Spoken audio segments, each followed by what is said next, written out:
Are you wondering what it's like to study and sit the CASA CPL Air Law exam?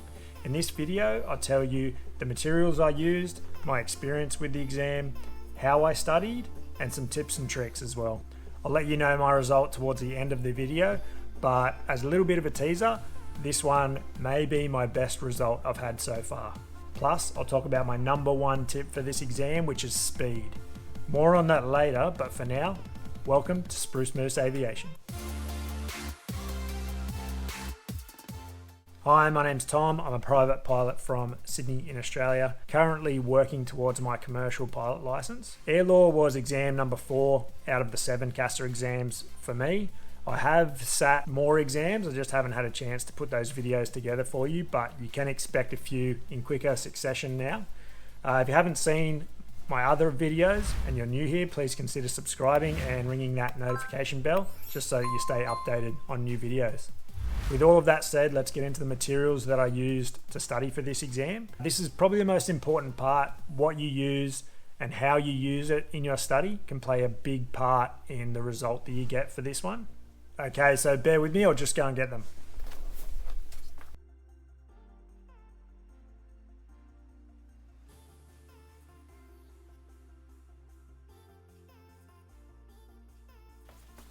All right.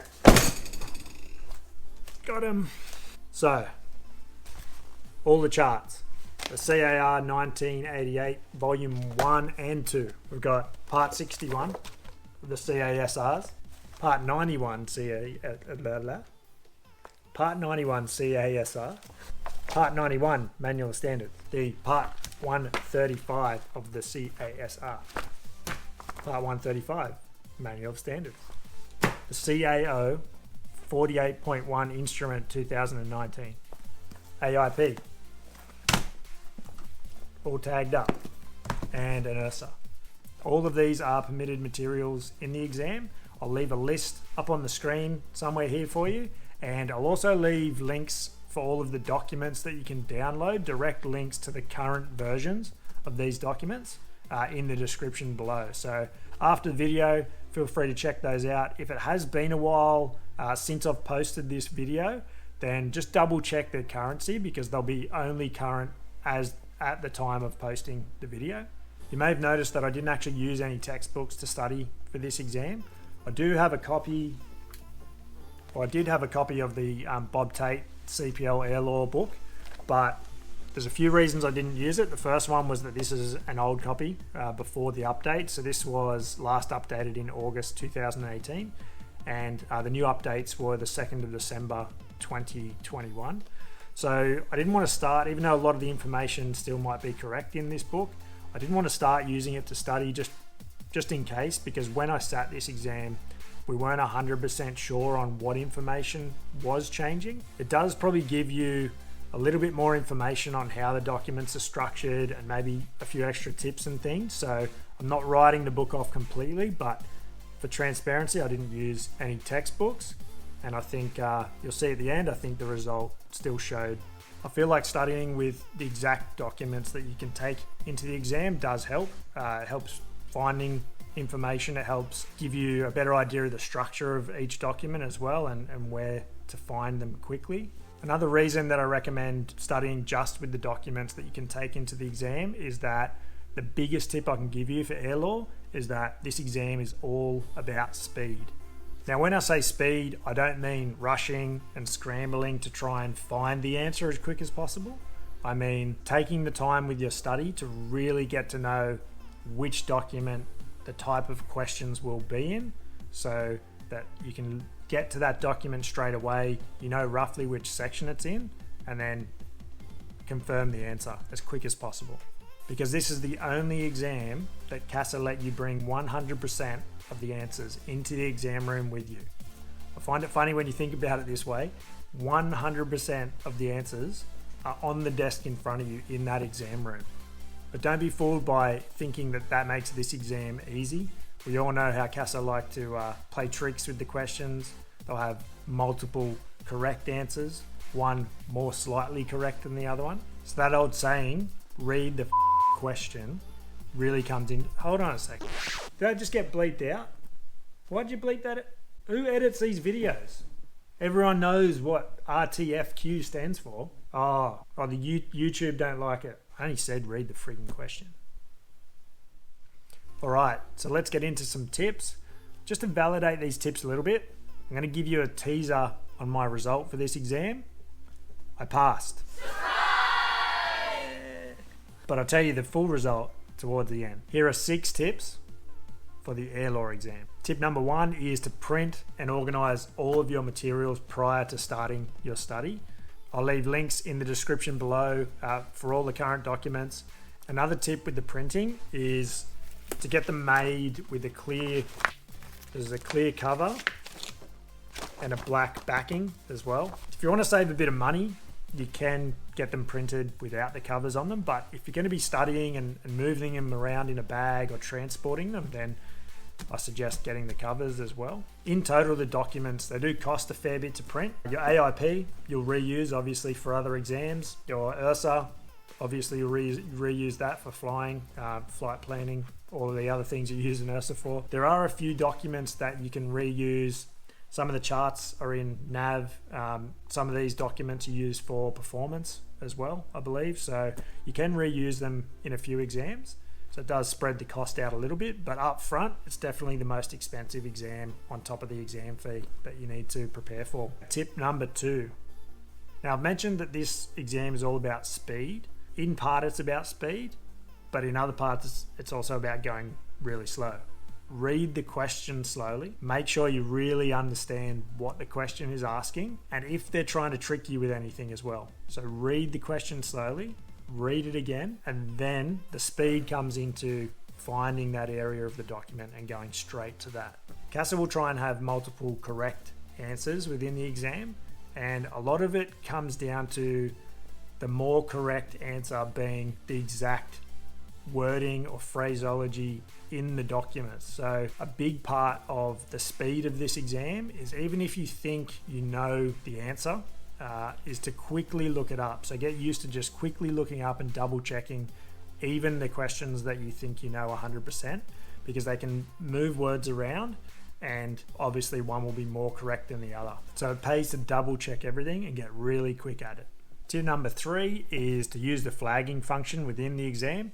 I think I've given this tip on nearly every one of my exam videos, but yeah, make use of the flagging function. If you're spending too long on one question, a lot of the answers are hidden deep in the regulations or in the AIP. So if you're spending way too long, flag it, move on. So I guess answer what you think is the most correct, get the rest of the exam completed, and then come back to it. The last thing you want to do is lose extra marks because you spent too much time on one question. The exam is 2 hours, and I used every single minute of those 2 hours to make sure that all of my answers were for what I thought were the right answers. And tip number 4 is volume and exposure of practice exams. Personally, I used Pilot Practice Exams and Bob Tate, and I find that using a different provider, mixing it in with Pilot Practice Exams really helped with a different style or a different approach in being asked the questions, and it helped me to not rote learn the questions as well. So it's always good to have fresh questions coming in and get as many as you can from different providers, and that'll get you as far as you can in this exam. Tip number 5, I've also mentioned in most of my videos, but that is highlighting as you go. I find that reading the documents and then highlighting the important sections just help me to retain the information a lot better. But with air law specifically, I found that as you're being asked questions, as you're looking them up and highlighting them, when you get asked a similar question and you're going to look it up again, you'll find that they're being asked in a different way, but you're ending up in the same section, and it makes everything align a lot better. You can see where you've been already with your highlights, and you can go back in when you don't think you've highlighted a section and and it starts to click. Oh, I've been here before. Okay, they've asked that in a different way. So yeah, definitely with air law, highlighting is a massive tip. Also, when it comes to highlighting, you can highlight as much as you want, but just don't make notes. So you can highlight any text that you need to, but just don't make notations or markings that might be recording some information. And tip number 6 is use the indexes within the document. So kind of goes along with your highlighting. Make sure that using the index that's in the front of each document, you're highlighting the section that it's in, the subsection, and then also the page number as well, so that when you get asked a question, you can quickly go to that section, get into your page number, and then highlight within that page number as well the important parts of the document. Okay, so that's it for the tips that I've got for air law. If anyone's got any extra ones, make sure you leave them in the comments down below. And everyone, check out some comments, see if there's any extra tips in there for you as well. But onto my KDRs and my final mark. With my KDRs, I only had three KDRs, so that might give away a bit of the result that I've got. But the 3 KDRs, like all KDRs, they seem to be subjects that you think you already know. They look really familiar. You can go back over them, and a lot of the time you think, what? How did I get those wrong? First one was airspace requirements and procedures in the Part 61 mods. Fuel system inspection, also in the Part 61 mods. And takeoff and landing separation, also in Part 61 manual standards. So happy that there's 3. Not happy that they look really obvious, and I should have been able to answer these questions as well, but look, I can't complain. Brings me to my result for air law. 93%. Yes. I broke that. I had a personal goal to break the 90% barrier. So I've done that. Really happy. Now I can go back to just scraping through the exams. No, I'm going to try. I've only got a couple left, so I'll put some max effort in, get the last few done.